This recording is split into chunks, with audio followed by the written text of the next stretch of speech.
তো ওই গ্রামেরও মানে যারা কাকিমা জেঠিমা বা জ্ঞাতি গোষ্ঠী আছে, ওরাও হয় না যে গ্রামের লোকেরা সাধারণত এগুলো নিয়ে খুব ইয়ে করে যে মানে পার্সোনাল লাইফ নিয়ে অনেক কিছু ভাবে না, যে যে যে কি মানে বিবাহিত বিষয় টিষয় নিয়ে অনেক কিছু ভাবে, তারা জাজ করে, তারা ওগুলো নিয়ে কথা বলে। কিন্তু আমার গ্রামের লোকেরা না অদ্ভুত, মানে তারা আমার সঙ্গে ব্যবহার, আমি সবার সঙ্গে বসে গল্প করি, কথা বলি, এগুলোকেই বিচার করে। কোনোদিন আমাকে ওগুলো নিয়ে কোনো আনকমফোর্টেবল সিচুয়েশনে নিয়ে যায়নি। কখনো জিজ্ঞেস করেছি, আমি সরাসরি উত্তর দিয়েছি, সেটুকুই। কিন্তু দে হ্যাভ অ্যাকসেপ্টেড মি যেরকম আমি যেরকম সেভাবে।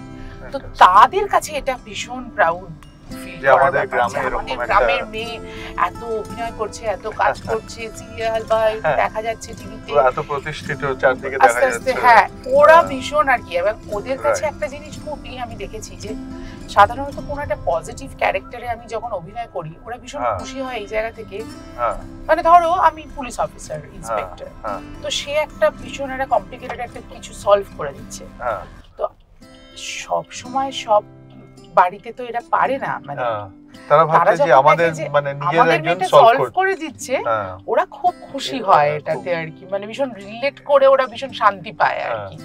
সেইগুলো আমার খুব ভালো লাগে, মানে আমি এগুলোকে সবসময় ভাবে দেখি এটা পাওয়া না, মানে অ্যাজ অ্যান অ্যাক্টর এই ছোট ছোট জিনিস যেগুলো যে সোসাইটি ইমপ্যাক্টটা, হ্যাঁ তাদের ইন্সপিরেশনটা। খুব ভালো করেছিস রে তুই, শাস্তিটা রশ্মি দত্তকে দিয়ে কি বলে মিশকাকে ওইটা শাস্তিটা দিয়ে। আমি এবার এটাকে নিয়ে হাসাহাসি করলে করতে পারি, আমি ভালো করেছি না বলো?